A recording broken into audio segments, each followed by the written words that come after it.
नमस्कार दोस्तों अपन पढ़ रहे हैं बीजगणित का एक टॉपिक बहुपद। और उसमें अपनी अभी तक 3 क्लास हो गई हैं और आज अपनी होगी चौथी क्लास। और आज की जो क्लास होगी वो अपनी बीजीय व्यंजकों के एलसीएम और एचसीएफ से संबंधित क्लास होगी। और मैं ये मान के चल रहा हूँ कि एलसीएम और एचसीएफ जो है वो अपने को जो अंकगणित वाले जो हैं, जो 5वीं 6ठी क्लास में हम पढ़े थे, वो लगभग सभी को आते होंगे। और नहीं आ रहे हैं तो फिर जब हम उसको अंकगणित को पढ़ेंगे तो वहाँ पर फिर इसको दोबारा सीखेंगे।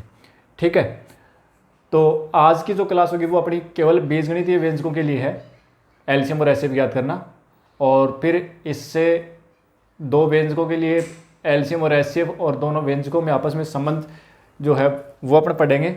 और इसमें से प्रश्न जो है वो कभी कभार पूछ लिया जाता है, और पहले तो बहुत प्रश्न आते थे इसमें से, लेकिन आजकल एलसीएम और एचसीएफ के प्रश्न कम देखने में मिलते हैं क्योंकि पेपर का पैटर्न चेंज होगा, क्योंकि टॉपिक जो है ना ये सरल है एकदम से।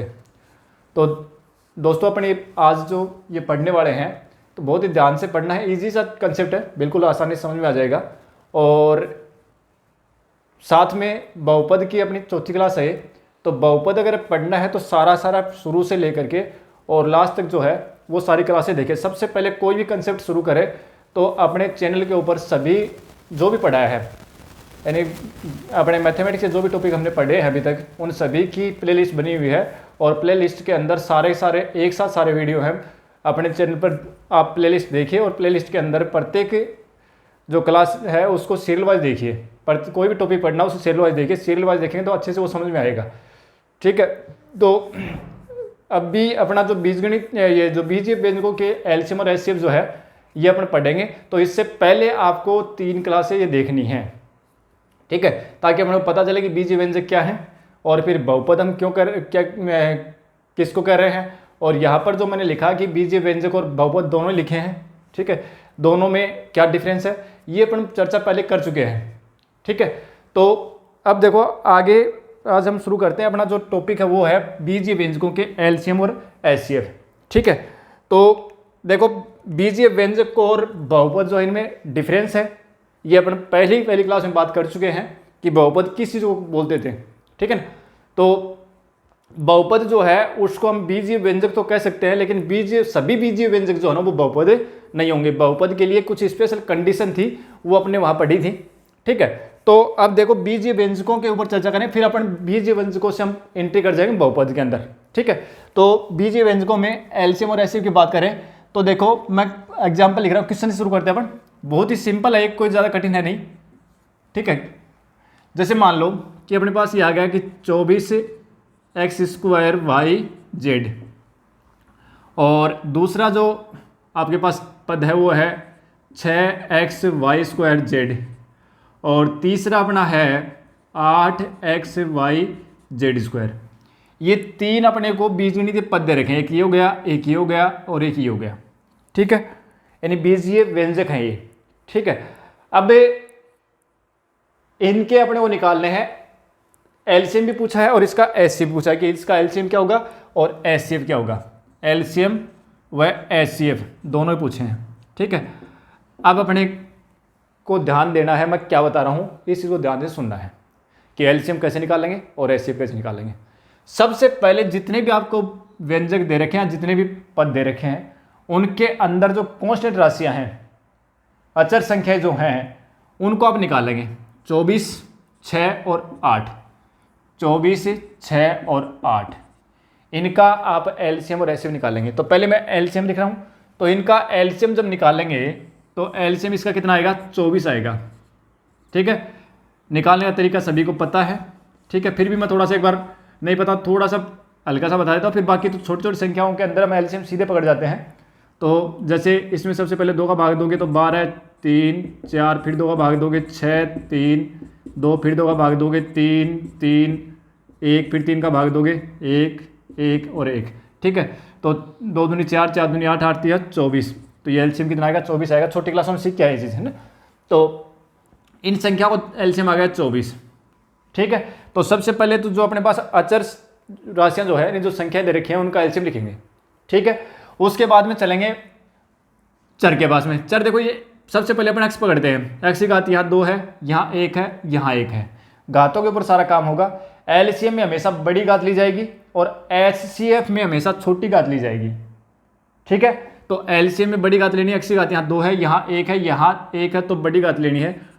ठीक है, कोई पद छोड़ना भी नहीं है, साथ में सभी आने चाहिए। ठीक है, फिर वाई की घात यहाँ देखो 1 है, यहाँ 2 है, यहाँ 1 है, तो वाई की घात 2 आ गई। जेड की घात यहाँ 1 है, यहाँ 1 है, आगे 2 है, तो जेड की घात 2 ले लेंगे। और जैसे मान लो कि इसके साथ में अगर पी होता तो पी की घात यहाँ 1 है, यहाँ नहीं है, यहाँ नहीं है, तो पी भी इसमें आता। एलसीएम जब लिखेंगे तो कोई भी जो पद है वो छूटना नहीं चाहिए, सारे सारे आएंगे। क्योंकि एलसीएम क्या था कि एलसीएम जो है वो न्यूनतम घात का बहुपद होगा, न्यूनतम घात का बहुपद होगा जो इन सभी से भाजित होगा, यानी इन सभी का भाग इसमें जाएगा। ठीक है ना, एलसीएम की परिभाषा भी दी तो थी। एलसीएम क्या था कि वह छोटी छोटी संख्या जो दी गई संख्याओं से पूर्णतः भाजित होती हो, यानी कोई संख्या दे रखी थी, उन सभी संख्याओं का भाग उस एलसीएम में जाना चाहिए था, और वो भी छोटी छोटी संख्या थी वो, कि उससे छोटी संख्या और ऐसी कोई संख्या नहीं मिल रही थी जो सभी संख्याओं से भाजित हो रही हो। ठीक है, तो यहां पर क्या है कि बीजगणितीय व्यंजकों के अंदर परिभाषा की मैं बात नहीं कर रहा हूं यहाँ, ठीक है ना, लेकिन फिर भी थोड़ा सा मैं ये मान के चल रहा हूं कि परिभाषा अपने को पता है कि एलसीएम की जब बात करेंगे तो हमारे पास क्या होगा कि एक ऐसा न्यूनतम घात का बहुपद होगा जो इन सभी से क्या होगा, डिवाइड होगा, सॉरी न्यूनतम घात का व्यंजक होगा जो इन सभी से विभाजित होगा, यानी इसका भाग भी इसमें जाएगा, इसका भी जाएगा, इसका भी जाएगा। ठीक है, फिर आता है एचसीएफ में। एचसीएफ सबसे पहले जैसे एलसीएम लिखा वैसे ही एचसीएफ सबसे पहले संख्याओं का एचसीएफ देखो तो 24, 6 और 8 इनका एचसीएफ। तो एचसीएफ क्या था कि वह बड़ी से बड़ी संख्या जो इन दी गई संख्या को सभी को डिवाइड करे, तो सभी को डिवाइड करने वाली बड़ी से बड़ी संख्या कौन होगी, 2 होगी, 2 का भाग इसमें भी जाएगा, इसमें भी जाएगा, इसमें भी जाएगा। 2 से बड़ी कोई भी संख्या ऐसी नहीं है जिसका भाग इसमें भी जाए, इसमें भी जाए, इसमें भी जाए। ठीक है ना, कोई भी संख्या नहीं ऐसी। 6 का भाग यहाँ जा रहा है, यहाँ जा रहा है, लेकिन इसमें नहीं जा रहा। 4 का भाग इसमें जा रहा है, इसमें जा रहा है, लेकिन इसमें नहीं जा रहा। ठीक है ना, तो केवल 2 है, तो इनका जो एचसीएफ वो कितना आएगा, 2 आएगा। ठीक है, तो संख्या का एचसीएफ हो गया 2। फिर घात अपने लेनी छोटी, देखो एक्स की घात यहाँ 2 है, यहाँ 1 है, यहाँ 1 है, तो छोटी घात एक्स लेंगे। वाई घात यहाँ 1 है, यहाँ 2 है, यहाँ 1 है, तो वाई घात 1 लेंगे। जेड की घात यहाँ 1 है, यहाँ 1 है, यहाँ 2 है, तो अपने को 1 घात लेनी है। पी जो घात हम लें वो जो भी पद लें वो सभी में होना चाहिए। ठीक है ना, तो पी यहाँ है लेकिन आगे नहीं है ना, तो पी को छोड़ देंगे। ठीक है, क्योंकि एचसीएफ क्या होगा, देखो एलसीएम तो क्या होगा, इन सभी से डिवाइड होगा, ये जो है ना ये तो इन सभी से डिवाइड होगा, और एचसीएफ क्या होगा, इन सभी को डिवाइड करेगा, ये इन सभी को डिवाइड करेगा। ठीक है, तो ये इनका एलसीएम हो गया और ये इनका एचसीएफ हो गया। और देखो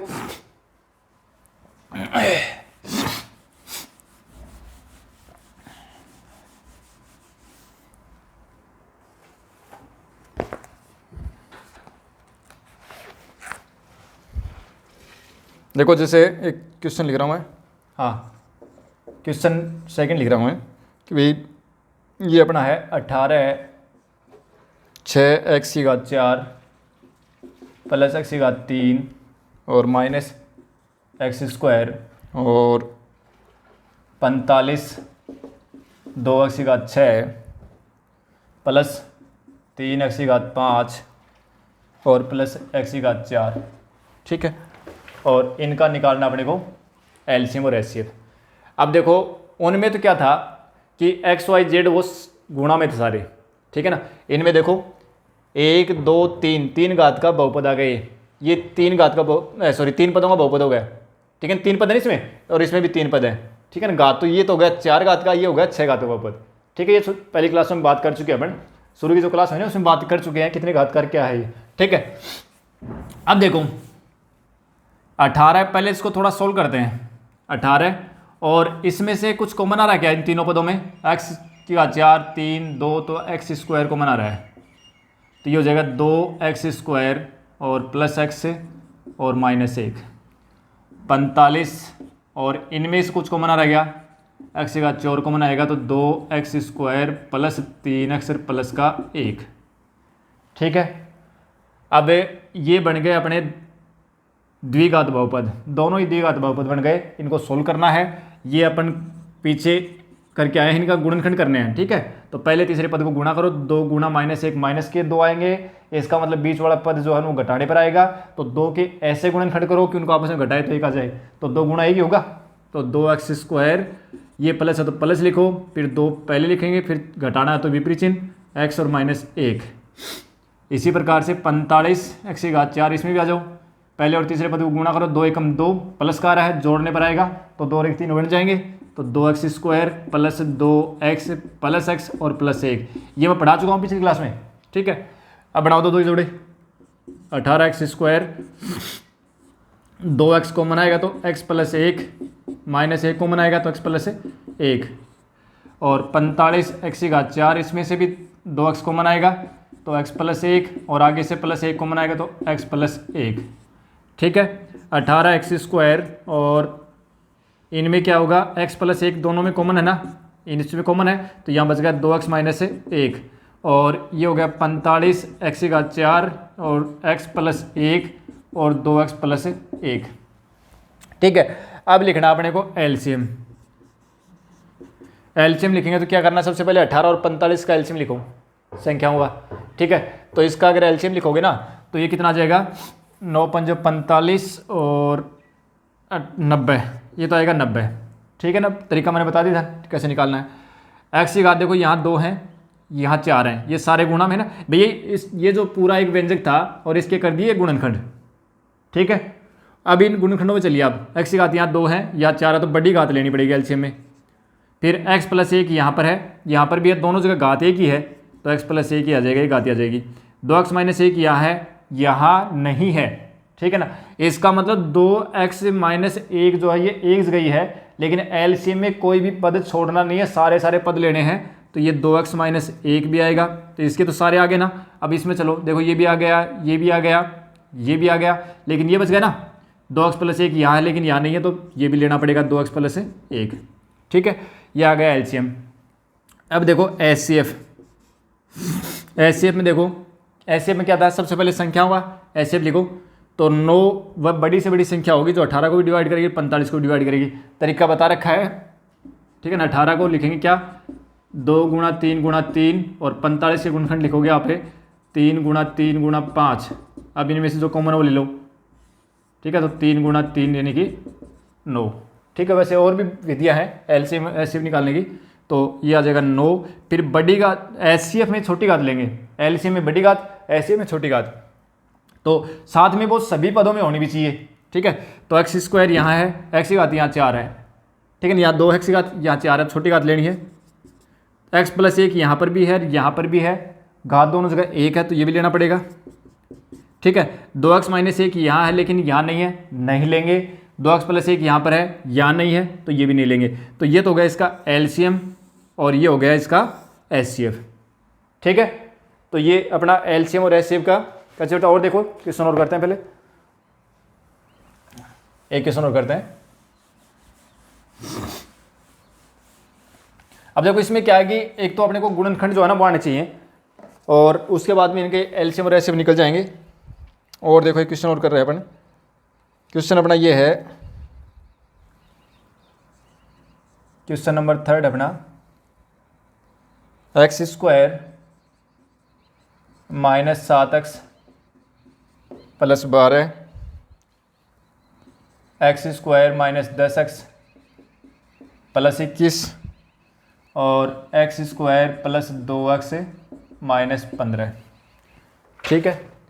तो इस बार तो तीनों ही जो व्यंजक है ना वो अपने द्विघात बहुपद हो गए, कोई दिक्कत नहीं है, करो। इनके गुणनखंड करने आते हैं अपने को, पिछली क्लास इन्हीं को लेकर के थी। तो देखो क्या आएगा, x² पहले तीसरे पद को गुणा किया, 12 के ऐसे गुणनखंड करोगे जोड़ने पर 7 आ जाए, तो माइनस का 4x और माइनस का 3x। ये बात मैं बता चुका हूँ पिछली क्लास में। x² यहाँ पर भी 1 गुणा 21 21 होगा, और 21 के ऐसे गुणनखंड करोगे जोड़ने पर 10 आए, तो 7x minus 3x plus 21। x² यहाँ पर भी चलिए आप 15, 1 गुणा माइनस 15 तो माइनस 15 आएगा, इस बार घटाने पर आएगी बीच वाली संख्या, तो 5 गुणा 3 तो माइनस प्लस के 5 कर लो और माइनस के 3 कर लो, ठीक है। ये बात बता चुका हूँ मैं पीछे। चलो इसके पहले इसके कर लो, दो जोड़ बनाओ, तो x कॉमन आएगा तो x माइनस 4, माइनस इसमें से 3 कॉमन आएगा तो x माइनस 4, x माइनस 4 फिर कॉमन आ जाएगा, तो यहाँ बच गया x और माइनस का 3, ठीक है। ये भी 2 के जोड़े बनाओ, तो यहाँ से x कॉमन लोगे तो x माइनस 7, और इसमें से 3 कॉमन आएगा तो x माइनस 7, तो x माइनस 7 और x माइनस 3, ठीक है, अब इसमें आ जाओ, x कॉमन लोगे तो x प्लस 5 और माइनस इसमें से 3 कॉमन आएगा तो x प्लस 5, x प्लस 5 और x माइनस 3। ठीक है, अब अपने को क्या लिखना है, एक तो लिखना है एलसीएम, पहले एलसीएम लिख देते हैं, एलसीएम। ठीक है, एलसीएम में देखो क्या करना है, सारे पद लेने हैं, ये भी गुणनखंड हो गए, ये भी हो गए गुणनखंड, ये भी हो गए गुणनखंड। अब देखो व्यंजकों के लिए आपके द्विघात बहुपद हो या बहुपद हो या व्यंजक हो, इनके जब एलसीएम और एचसीएफ की बात करी जाएगी ना, तो इनके गुणनखंड होना तो पहले गुणनखंड कर लिया करो। जैसे इनमें देखो सभी पदों में इनके गुणनखंड हो गए हैं, ठीक है, नहीं हो तो फिर तो छोड़ देंगे अपन, फिर तो साथ पूरा पूरा लेना पड़ेगा अपने को।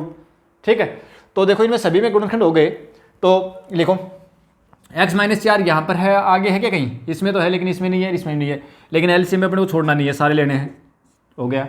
x माइनस 3 यहाँ पर भी है, यहाँ पर भी है, यहाँ पर भी है, सभी में है, एक ही घात है तो x माइनस 3। x माइनस 7 यहाँ है लेकिन यहाँ नहीं है और आगे भी नहीं है, तो ये भी लेना पड़ेगा, तो x माइनस 7 ये भी ले लिया। x ये आ ही गया, x प्लस 5 यहाँ पर है, इन दोनों में नहीं है लेकिन छोड़ना नहीं है, एलसीएम में तो सारे पद लेने हैं, हो गया, ये हो गया एलसीएम। एचसीएफ क्या होगा, एचसीएफ जो है ना वो क्या होगा, वो देखो इनमें सभी में आना चाहिए, x माइनस 4 यहाँ है, आगे नहीं है तो ये नहीं ले सकते, x माइनस 3 यहाँ पर भी है, यहाँ पर भी है, यहाँ पर भी है, तो ये ले लेंगे, x माइनस 3 एक ही घात है। ठीक है, अब x माइनस 7 यहाँ है और आगे भी नहीं है, इस साइड भी नहीं है, तो ये भी नहीं लेंगे। ठीक है, x माइनस 5 यहाँ पर है, इन दोनों में नहीं है, तो ये भी नहीं लेंगे। तो कितना एचसीएफ जो तो आ गया x माइनस 3 और एलसीएम आ गया x minus 4, x minus 3, x minus 7 और x प्लस 5।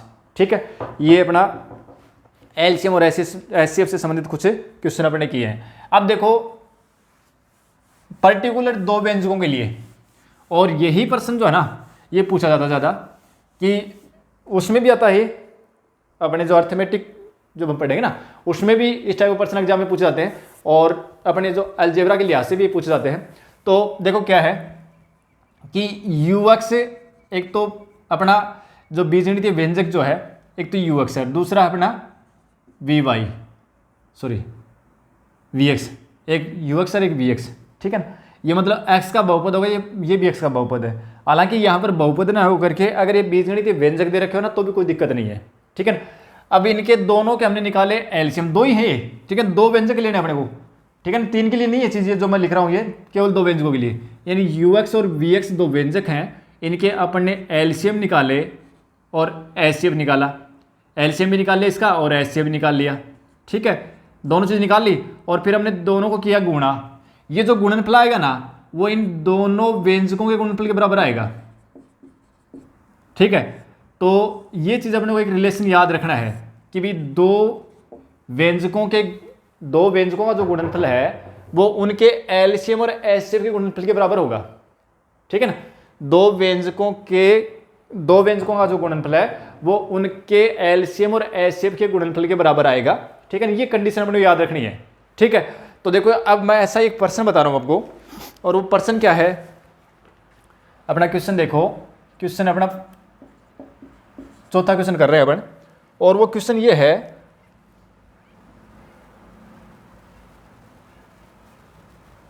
देखो अपने को ये कह रहा है कि यूएक्स और वीएक्स दोनों का जो गुणनफल दे रखा ना, यूएक्स और वीएक्स दोनों का गुणनफल ही दे दिया सीधा। वो कितना दे रखा है, वो दे रखा है x माइनस 7 और x square plus 8x plus 12। ठीक है, और कह रहा है कि जो इसका एचसीएफ है ना, एचसीएफ जो दे रखा है वो दे रखा है x प्लस 6 और उसका एलसीएम ज्ञात करो। ये कह रहा है कि दो व्यंजकों का गुणनफल, प्रश्न ये है कि दो व्यंजकों का गुणनफल x माइनस 7 गुणा x square plus 8x plus 12 है तथा उनका एचसीएफ x प्लस 6 है, तो उनका एलसीएम ज्ञात करो। ठीक है, तो देखो यहां पर अगर दोनों व्यंजक अलग अलग दे रखे होते ना तो अपने कोई दिक्कत थी नहीं, अपने सीधा एलसीएम निकाल लेते, लेकिन यहां तो दोनों का क्या दे दिया, गुणनफल दे दिया। अब गुणनफल दे दिया ना तो अपने पास ये सूत्र काम में लेना ही पड़ेगा, अपनी मजबूरी हो गई। ठीक है, तो देखो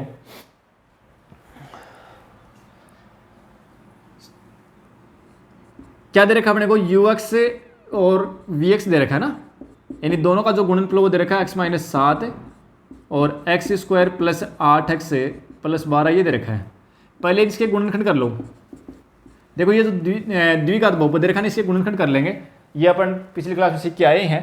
तो एक्स स्क्वायर 1 गुणा 12 12 ही होगा, और 12 के ऐसे गुणनखंड करोगे जोड़ने पर 8 आ जाए तो 6 गुणा 2, तो प्लस का 6x हो जाएगा, प्लस का 2x हो जाएगा, प्लस के 12 x माइनस 7, और इन दोनों में से x को मनाएगा तो x प्लस 6, और इन दोनों में से 2 को मनाएगा तो x प्लस 6, और ये हो जाएगा x माइनस 7, x प्लस 6 और x प्लस 2। ये आ गया इन दोनों व्यंजकों का गुणनफल। ठीक है, और अपने को एचसीएफ दे रखा है, एलसीएम निकालना है, क्योंकि हम जानते हैं कि भाई एलसीएम दो व्यंजकों का एलसीएम और एचसीएफ का जो गुणनफल है ना, एचसीएफ का जो गुणनफल है, दो व्यंजकों का एलसीएम और एचसीएफ का जो गुणनफल है वो दोनों व्यंजकों के गुणनफल के बराबर होता है, यूएक्स गुणा वीएक्स। ये बात अपन जानते हैं।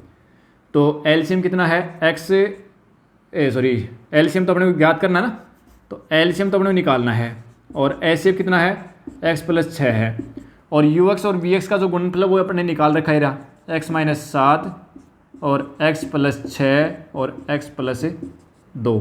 हमें एलसीएम चाहिए, तो एलसीएम बराबर कितना आ जाएगा x माइनस 7 और x प्लस 6 और x प्लस 2 बटे x प्लस 6। ये x plus 6 x plus 6 cut गया तो ये आ गया। अब इनको गुणा करोगे ना तो गुणा करके लिख दो एक्स स्क्वायर माइनस 5x और माइनस का 14 आएगा, करके देख लेना इनको, इसको और इसको गुणा करोगे तो ये आएगा। ठीक है, अब देखो अगर आप, एक तो तरीका ये हो गया, दूसरा तरीका ये है कि आप इनको पहले गुणा कर लो। गुणा करने के बाद में अपने पास एक 3 घात का बहुपद आएगा, और फिर उसमें भाग दे देना किसका, ये जो एलसीएम गुणा एचसीएफ, पर ये आ गया अपने पास एक 3 घात का बहुपद, तो भाग देंगे इसका तो अपने को एलसीएम मिल जाएगा। तो वो थोड़ी सी कैलकुलेशन लंबी हो जाएगी। ठीक है ना, इसलिए अगर आपको बीजगणितीय व्यंजक मिलते हैं ना और उनका एलसीएम और एचसीएफ की बात करी जाती है तो जहाँ तक हो उसके गुणनखंड किया करो। पहले गुणनखंड हो गए, इनको छोटे टुकड़ों में तोड़ दो। ठीक है, अगर वो हो गए तो फिर कोई दिक्कत नहीं। ठीक है, तो ये पर्सन मैंने किया है, थोड़ा सा लंबा किया है समझाने के लिए। बाकी अगर इसका आंसर निकालना था ना तो मात्र 30 सेकंड में इसका आंसर आता। ठीक है, ये जो जितना भी काम किया ना, देखो इसके गुणनखंड हम सीधे ही लिखते हैं। ठीक है, ये आने लग जाएंगे आराम से। ठीक है, जब मैं लास्ट क्लास बताऊंगा उस दिन मैं बताऊंगा कि सीधे इस तरीके से आप लिख सकते हैं इनके। ठीक है ना, तो अगर पहले मैं इसलिए नहीं बता रहा क्योंकि अपने को सीखनी है पहली चीज़, क्योंकि वो भूल जाएंगे फिर जल्दी, और जो चीज़ मतलब ऐसे याद रखने के लिए रखती है वो ज़्यादा दिन याद नहीं रहती। ठीक है ना, तो वो भूल जाएंगे, तो इसलिए क्योंकि और फिर वो सभी जगह काम ही नहीं करेगी। ठीक है, तो इसलिए कंसेप्ट जो है ना जो मैंने बताई है तो अपने को ध्यान रखना ही है, पहले इसको दिमाग में सेट कर ले। ठीक है, तो गुणनखंड करने पर बड़ा आसान हो गया, और ये गुणनखंड करोगे ना, ये अगर आने लग गया ना तो फिर ये आता है तो भी 30 की बजाय 40 सेकंड लग जाएंगे इस प्रश्न में, इससे ज़्यादा नहीं लगेंगे। ठीक है, अब देखो एक प्रश्न और करते हैं। क्वेश्चन अपना ये है, इस टाइप का प्रश्न एग्जाम में आया हुआ भाई, अब की बार जो क्वेश्चन लिख रहा हूँ ना इस टाइप का क्वेश्चन एग्जाम में आया हुआ है। ये आज की क्लास का 5 प्रश्न है। देखो क्या कह रहा है ये कि दो द्विघात व्यंजकों का, दो द्विघात व्यंजकों का, ठीक है, व्यंजकों या बहुपदों का एलसीएम व एचसीएफ क्रमशः, एलसीएम कितना है x की घात 3 माइनस 19x और माइनस 30, ये तो है इसका एलसीएम, तथा एचसीएफ जो है ना वो कितना है, एचसीएफ है x माइनस 5। तो दोनों व्यंजकों को ज्ञात करो।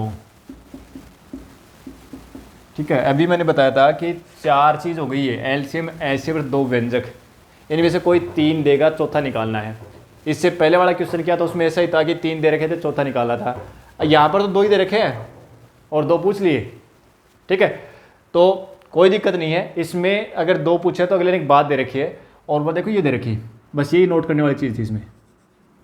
ठीक है ना, क्योंकि हमारे दिमाग में एक चीज़ बैठी रहती है कि 4 चीज़ है इसमें, 4 में से 3 गिवन होंगे, चौथा पर निकाल लेंगे। ठीक है, कोई दिक्कत नहीं, 3 में इसमें मान रख देंगे, चौथी जो भी है ना जो भी पूछा जाए वो निकाल लेंगे। लेकिन यहाँ पर 2 ही दे दिया अगले ने, और फिर सोचते हैं कि अरे तो 2 ही दे रखे, सबसे ये 2 निकलें कैसे, तो बहुत आसान है निकलना। देखो ये पकड़ो यहाँ से द्विघात बहुपद, यानी 2 बहुपद है, दोनों क्या है द्विघात है, ठीक है ना, फिर अपना काम हो जाएगा। देखो सबसे पहले एलसीएम, देखो मैंने कहा था कि आपको जहाँ तक हो उसके सबसे पहले गुणनखंड कर लेने चाहिए। एलसीएम क्या दे रखा है, x की घात 3 माइनस 19x माइनस 30। अब ये 3 घात का बहुपद हो गया, और 3 घात के बहुपदों का गुणनखंड करना अपन पिछली क्लास में अच्छे तरह सीख के आए हैं, ठीक है ना, बहुत अच्छे से मैंने बताया था वहाँ पर। कल पिछली जो क्लास थी ना, वो अपनी जो पॉलिनोमियल की ये चौथी क्लास है, तीसरी जो क्लास थी वो यही थी, द्विघात बहुपद और 3 घातीय बहुपदों के गुणनखंड करने ही हमने सीखे थे उसमें, ठीक है। तो देखो x बराबर 1 रखें तो 0 नहीं हो गए, x बराबर 2 x बराबर -1 रखें तो भी नहीं होगा, x बराबर 2 रखेंगे ना तो 2 रखने पर ये 8 हो जाएगा, ये माइनस के 38 होंगे, ये तब भी नहीं होगा। x बराबर -2 रखोगे ना, x बराबर -2 रखोगे तो इस व्यंजक का मान 0 हो जाएगा, ठीक है ना। तो इसका गुणनखंड क्या हो जाएगा, x + 2 इसका एक गुणनखंड होगा, ठीक है। और एक गुणनखंड होते हैं उसको क्या बताया था मैंने, 3 जगह लिखना उसको, x + 2 आपको एक गुणनखंड मिल गया, उसको 3 जगह लिखो,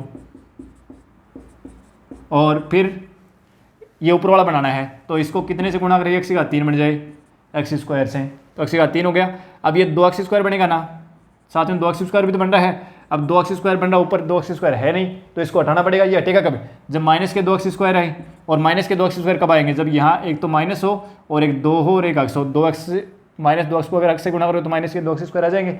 फिर ये माइनस का 2x तो ये अंदर भी तो गुणा होगा, तो माइनस के 4x हो गए, माइनस के चाहिए कितने 19x, अपने पास माइनस के 4 तो है, तो माइनस के 15 और चाहिए, तो -15 यहाँ रख दो, ठीक है। तो देखो क्या आएगा,